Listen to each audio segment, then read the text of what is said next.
how I'm fucking feeling? How are you feeling? I really like you.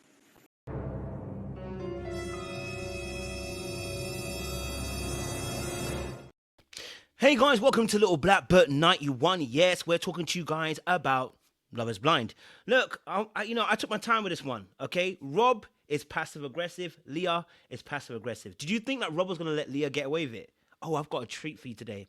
I hope you are ready. See me, yeah, I'm going back to old school where I used to draw back the old episodes and bring it forward. That's what I'm going to do for you today, because you see Rob, yeah, and you see Leah. What you're seeing in front of, and what you saw in episode 8, and I haven't watched episode 9 yet, but what you're actually seeing from these two is a lot of relationships today, right? A failure to communicate and passive aggressive behaviors elicited in order to get their feelings validated and get their a sympathetic response from the other person. They want to get their needs and wants met through passive aggressive means, manipulation, right? Now, I called out Leah earlier on as well, right? I'm now calling out Rob. And I told you that Rob did not forget what Leah did. If you don't know what I'm talking about, let's just rehash and refresh our actual memories. What is it that Rob wants to get Leah back for? Let's go back here. Liv. I'm targeting Kendall because I feel like he wants to kiss me again. Now, let me just say this first and foremost. The reason why this is very important is because when we talk about passive-aggressive commentary and passive-aggressive behavior, what I'm really talking about is that people have their ways of trying to get their needs and their wants met. For instance, let's say you feel invisible. Let's say you feel unheard. Let's say you feel unloved. Let's say you feel uncared for. Let's say you feel you feel some type of way, right? Rather than directly voicing how you actually feel towards your partner, you use a passive aggressive means to do so, right? Through your language or through your behavior, right? Like what Leah did there, where she said, I'm going to go and kiss Kendall, was actually passive aggressive, right? And what Rob did in episode 8, what we just saw, and I'm going to show you in a second or two, was very passive aggressive too. These two are warring just like two passive aggressive people. And instead of actually telling people how they actually feel, they're making them feel something, right? Which is where the manipulation comes from, right? So let's go a little bit further back, okay? Let's go a bit further back. Why did I say Leah's behavior was manipulative, and why did I say it was passive aggressive? Well, first and foremost, let's look at this. Girl, but I feel like Hannah is low-key a heartbreaker. Which boy do you think is the most two-faced?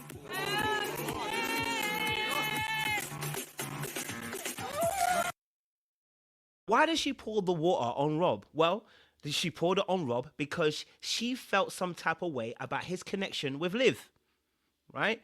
She felt some type of way about the connection with Liv. And instead of her having a conversation with Rob and letting him know how she feels, she made him feel. Many of you do this in your relationships where you want to make your partner feel. We call it tit for tat, or around here we call it la tete. Say it with me and type in the chat. La tete. Type it down below in the comment section. La tete.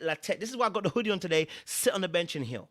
Okay? All right? La tete means when you do me, I'm going to do you.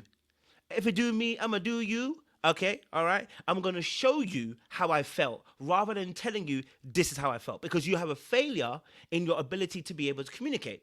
Now, I've put a little thing down below there because this is exactly why we do coaching. This is exactly why I ask my people who watch me to sign up to my coaching, because these are the very things that we deal with in relationships that actually break your relationship, okay? That actually ruin your relationship in the long run, because you're building blocks of resentment and people being hurt, pissed off, feeling angry and sad and disappointed and all those kind of feelings that begin to, torment the relationship, right? That cause relationships to actually break up, okay? Let me bring this here as well because I don't want my light in the way of the thing. Let me bring this over, okay? So let's just prove what I said again, right? This is how I know that she felt some way about Liv and Rob. What's going on right now? I don't know. What's going on? I feel like I still have some unanswered questions about what really went down between Rob and Liv. So that's why he's two-faced, and that's why you're going to throw water in his face, and that's why you're going to kiss Kendall? So because you felt in that moment that you had unanswered questions, right? He's two-faced. You got to throw the water in his face, the person that you like, and now you got to kiss Kendall too. Now, if you don't see this as a problem, let me make it a bit more clear for you. She had unanswered questions about a connection that he had with another woman, and she felt some type of way about it. Maybe there was jealousy. Maybe there was envy. Maybe she was frightened. Maybe she was fearful, which is the same word with. Maybe she felt some type of way about that connection, right? And instead of actually voicing that out and having a conversation and really getting deep with how you feel, you wanted to become invulnerable, because being vulnerable makes it scary for you. Being vulnerable is too painful for you. Being vulnerable means, no, I gotta be weak. No, that's not gonna happen. No, he gonna feel my wrath. He gonna feel my rage. And incidentally, anger is not an issue. Your lashing out is an issue. Let me say it again. Moses wasn't rebuked and didn't get into the promised land because he was angry. He didn't get into the promised land because he lashed out. There is a big difference. Being angry isn't the issue. You feel anger. It's an emotion. It's going to happen to you. It's the reaction after, the lashing out, that causes the sin to happen. That causes relationships to break up. That causes you, that people are now looking at you going, what the hell's going on with you? Being angry ain't an issue, but your lashing out is, right? So because she felt some type of way, it elicited some emotions in her. And instead of her sitting with the emotions and then being able to express that to her partner, she didn't want to express that. Instead, she wanted to make him feel. Now, this is really important because I'm about to build a case for a lot of things that have actually been happening. Okay, all right. So that's what happened there, right? Okay. So if you remember this scene very correctly, and I said this was going to be a problem because she thought she was slick. Now, listen. He's such a sweetheart. But it was just, it's like, it's not the same as if they went and did that up there and it was literally a stupid game. Wait, why did you kiss Kendall also? I don't know, He thought he was slick. Okay, he was like, "Oh, why did you kiss Kendall?" And I should have let her play on further because she actually says, "I don't know," and I'm gonna explain that and why that's a problem. So he says, "Oh," he goes, "Oh." So what? See, when he did this, that was the moment I knew that he was playing around. He knew exactly why he was asking that question about Kendall. Like he was bothered. Do you know how we know? I'll play a clip and I'll show you. He was bothered by the fact that she kissed Kendall, but he wanted to play it off like he was cool. And this is what happens in relationships, that relationships actually start to break down when people have to keep on playing like they're cool. If you're a person that doesn't create a safe space, and this goes to both people, man and woman, who doesn't create a safe space for there to be negative conversations. When I say negative conversations, what I really mean by that positive conversations, but there is a negative emotion that's being expressed. If you can't handle a conversation where there are going to be negative emotions expressed, or someone saying, "I wish you could do this better," and you don't want to have it, or we're so good, I don't want to mess up the vibe. No. When you start doing that, you not make it a safe space anymore. It doesn't matter how good you're going. If you can put a conversation, say, "Hey, maybe not right now. We can do this a little bit later on." That's a different way of doing things. Right? You're taking charge of the conversation by saying, "Hey, look, right now, not right, but can we discuss this maybe in a few days' time? Let's table this for another time." That's a different style. If you just say, "Oh, I'm not ready to have that conversation," now we're in a good place, I don't want to mess it up, or you know what? No, I know you, and you remove the safe space. Now the conversation can't be had. Do you get what I'm saying to you? Now, of course, when she says that, he asks her the key question. I want you to just listen again. He's such a sweetheart. But it was just, it's like, it's not the same as if they went and did that up there and it was literally a stupid game. Wait, why did you kiss Kendall also? I don't know, I don't. Now, she don't know why she kissed Kendall. That's a problem. You see, when you don't know why you kiss somebody, right? When you do know why you kiss somebody, what you're really trying to cover up is that you can't tell the truth about why you actually did the thing because it was premeditated. Oh, it wasn't by mistake. And the reality is you believe that whatever you're about to say as a reason why you did it is too dark. So that's why you don't want to say it. In reality, you were thinking very heavily about what you were doing. Okay? Very, very heavy about what you were doing. Okay? Now, I want you to pay attention to this moment, okay? Listen to this because what Leah does, the little manipulativeness that came through, watch this. Oh. Did you think I said I was mad, obviously? You did just say that. You said I was mad. No. I meant it wasn't. Okay. I wasn't mad. I know you weren't. At all. That is precisely why I like you. Okay, cool. So you like him because he won't get mad about the issue? Really? No, Leah was testing him. See, she was S-testing him. See, Leah's very insecure, and so is Rob. And I'm insecure. I've got the insecure attachment. I'm not secure. Let's be honest. I think we're trying to get to there. So I'm a work in progress. I'm getting to a place of security. You know what I'm saying to you? We're all growing to get there. But what she just did in that moment, I knew she was testing him. When she kissed Kendall, it was a test. It was testing him. Oh, I know you're not mad. That's precisely why I like you. I want you to listen again. Listen to the tone. I want you to remember the tone. This is very important because what's about to happen is about to be given back to her tenfold. Was it? Oh. Did you think I said I was mad? You Obviously. did just say that. You said said I I was wasn't. mad. No. I meant it wasn't. Okay. I wasn't mad I know you weren't. at all. That is precisely why I like you. Okay, cool. Yeah. You see what he said? Like she said, oh, that's precisely why I like you. And he said, oh, okay, cool. No, he wasn't cool. And I told you this when I did the review. He was not cool. No man's going to be cool with this. Man not going to go, yeah, I'm cool, I'm so secure. You're not, yeah? You are going to get them back in some type of way, right? At least secure people would have had a conversation with her and said, actually, I don't really like that. That was a bit too much. You end up kissing Kendall for what? And you can't explain why you did it? You just did it because you thought you could do it? No real reason why? Somebody would say there's some sense here. Somebody type in the chat, sense. Type in the comment section, sense, right? Have you got sense? Okay? Now remember the tone. Remember the tone. Who? You. Why? Because you just get it. It's not common. Yeah. Thanks for the chat.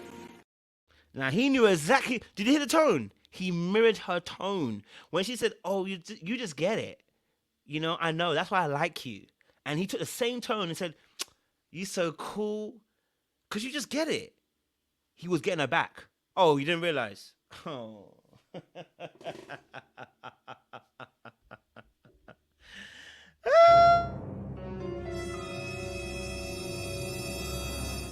You need to get it. Okay, and before you need to get it, you also need to reach out to me as well. If you're going through something like this and you know that you are also somebody who's what I call tit for tat, you like the tet in your relationship, it's not helping you. Okay, reach out to me as a coach. Okay, sign up into my calendar. And listen, the price is not free, but you pay whatever you feel the session is worth. And I always believe I'm gonna give gold anyway. So, but pay whatever you feel the session's worth. But I'm telling you, you're gonna be blessed. Cause this is the kind of stuff we deal with. Right? Okay? I'm not gonna be here to tell you, listen, it's all cool. It's not cool. It's not okay. We need to change it. Because you're gonna suffer in the long run, right? So you heard him quite correctly there, how he took that same tone, right? That same tone. Right? Listen. Who? You. Why? Because you just get it. It's not common. She don't get it either. Okay? She was pissed. Okay? She was really pissed. Now, here's the reality of the situation again, right? Here's that reality of the situation. Is that there is an issue when it comes to this. It's because in our childhoods, we have, unfortunately, not had our needs met in the way we need them to be. So we're not secure. So when we get into relationships, we find our ways of meeting that need. Like for instance, some people do la tete. Some people do shutdown. Some people do silent treatment. Some people do distancing and alienation. Like people have different ways and tactics to make other people feel. And so Rob's way was like, I'm going to make you feel. Oh, you thought you were nice. Don't worry, I'm not going to say anything. Because once she said, oh, that's why I like you, he was like, oh, that's why you like me. And he's the same thing. That's why I like you. Because you're just so cool. Now, you just get it. And she knew because she also was doing the same thing to him. So she knew. That's why she couldn't say anything. That's why she smiled and she laughed after. Now, where it went to is really interesting. And why I knew he was insecure and passive-aggressive and why she was also passive-aggressive is this particular moment here. Listen to this because what you're listening to is a child speaking as an adult. And most of us, we do this. Our inner child begins to speak on behalf of the adult, and that's why some of our behaviors are a little bit warped. Listen again. Since we're hashing things out, I don't think you listen to me. Okay. And I think you cut me off often. Okay. And that really hurts my feelings because I don't talk a lot. Okay. Now, what did he just say? He said, listen, since we're here already, I must tell you how I feel. Now, who does that kind of thing? Well, people that don't often tell you how they feel. And that's why they're doing what we call pylon. I used to do it a lot. And I still have to learn how not to do it sometimes. But I used to do it a lot. Right? As a dismissive, avoidant person, I used to do it a lot. Why? Because I would be waiting 1, 2, 3, 4 times before I did something. Here's the reality. Someone can't change if you never tell them on the first attempt that they're doing something wrong. But I would wait 3 or 4 times and then I would say something, you know, because I wanted to build up the evidence because I could not justify my anger. Oh, let's go. I don't want to go too deep on this video because it's only meant to be a short video and I'm not here to rescue anybody, you know what I'm saying to you? But let me just... You ain't ready for it. All right, listen, let's talk about it, okay? All right? The reason why a lot of times you let things build up is because you don't feel justified in your anger. Because what you saw as anger as a child was probably overdone by the parent. And you noticed that and you said to yourself, it will never be me. And so for you, in order for your anger to come out, because you have an unhealthy relationship with anger, because you've seen it done in the wrong way, you're afraid of your anger. So what you end up doing is you have to justify your anger by having 1, 2, 3, 4, 5 on the 5th time. And then on the 5th time, you're going to say, they did it on purpose. Well, actually, did they? Because they didn't know that we're doing it wrong. They didn't know that they were hurting you. They didn't know they were making you feel some type of way because you never said it. But on the 5th time, you're going to say they did it on purpose because that's what you've experienced in childhood, right? And so now your reaction is far more fiercer because you've let things build up. And so now you're piling on. Oh, by the way, and since we're here, I'm going to let you know that you cut me off and I don't feel heard. Well, why didn't you tell her that before? Why are we only finding out now? And I'm telling you, and I'll do a separate video for this, I used to do this so much. It'll be like in the midst of an argument, and let me tell you about this then, and let me tell you about this as well, because whilst we're here, because we're not being honest to ourselves and honest with the partner that we're actually with. And now our partner's got to deal with 4 or 5 extra things, and that's why your anger is so fierce in this moment, why your hurt is so fierce in this moment, because you're piling on. Because you piling on. Okay? All right? So, right? This is why we get to this point. Now, listen. Tell you what to do. No. You just asked me how I'm fucking feeling. How are you feeling?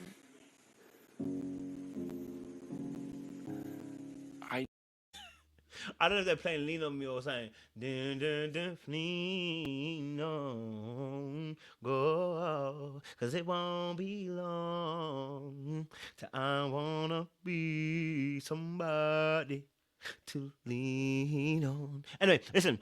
So, back to what I'm saying. As you just heard him say, I heard him say, hey, hey. As you heard him just say, could you just ask me how I'm feeling? Now, as much as I'm taking the mick out of him, in reality, both men and women have feelings. And in relationships, both parties want their feelings to be validated and to be seen and to be acknowledged, okay? It's a primal rule amongst men and women. Everybody wants their feelings to be validated. Now, in this moment, he felt like his feelings weren't validated, but more than likely, it was less to do with Leah and to do with her past pain, right? More than likely, it was less to do with Leah and more to do with a past pain. Most of us resonate with a particular situation right now, but it's because of a past pain and it doubles up and we're like, well, in the past, I didn't get to deal with it. I felt powerlessness and I felt helplessness. But today, oh, I'ma lift up my voice and praise. Today, oh, I'ma lift up my voice and praise. All I know, you've always been there for me, mighty God. Anyway, listen, sorry, I just like singing. But, so as I said, today, he's like, no, today, I'm not going to feel helpless. Today, I'm not going to feel powerless. Today, I'm not going to be silent. I will not be silent.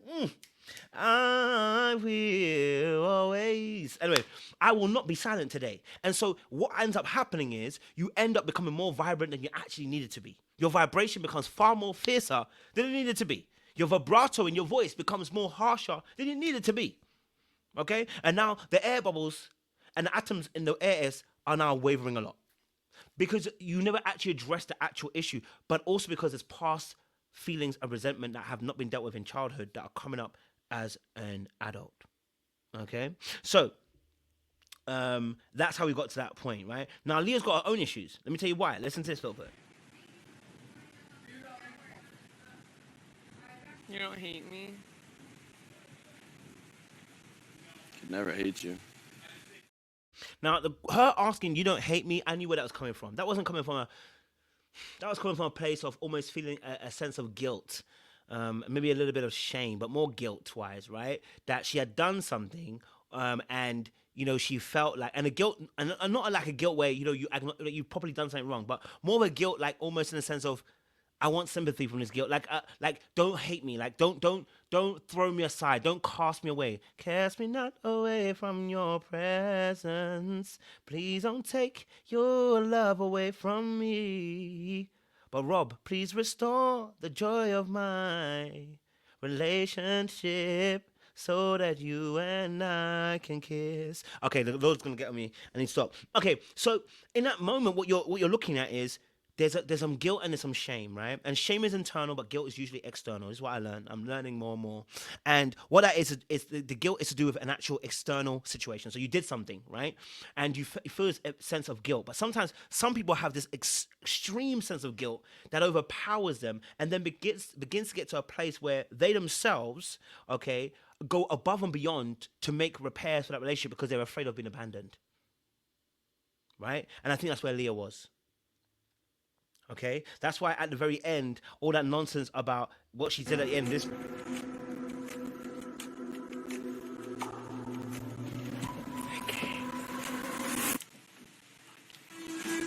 Yeah, it gave her a sense of power to say F you, because really and truly what she's not fighting Rob. She's really fighting the feeling that she's feeling, which is there's a fear that of being abandoned, of being left behind, of being not wanted, not desired, not cared for, and we know that because she was spiraling the whole entire time, right?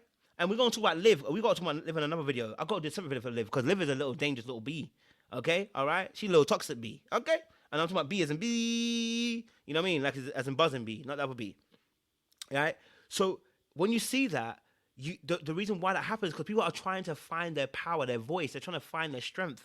Okay, you are all my strength and my shield. And okay. Anyway, so people are trying to find their strength. And so what ends up happening is that they end up doing a behavior they don't really need to do, right? She'll look back on this and later on she'll be like, you know what? Maybe I shouldn't have said that. But it's because she allowed her frustration to get over the top and she allowed Liv to get into her ear, bzzz, in her ear, and now she ended up saying something she didn't say. So for me, both Rob and Leah are passive-aggressive communicators that don't know how to communicate their actual feelings. And if you're somebody like this who can identify with Rob or Leah, you see yourselves in them, then this is a great example of why you should reach out to me during my coaching, right? All right, this is a great example for you to reach out to my coaching. Sign up onto my calendar, okay? We're booked up till very much July, but you're good. Jump in, okay? Because I want to see you all, all right? And you're getting the first doses of my open calendar where I'm not charging a specific fee. You pay whatever you feel the session is worth, or whatever you have in your hand, okay? All right, there's no set amount. You know why? Because I feel the Lord just leading me, okay? Let the Lord lead you to the coaching. I appreciate you guys. Stay locked, stay loaded, and I hope that helped you guys as well. Much love, much appreciation. See you.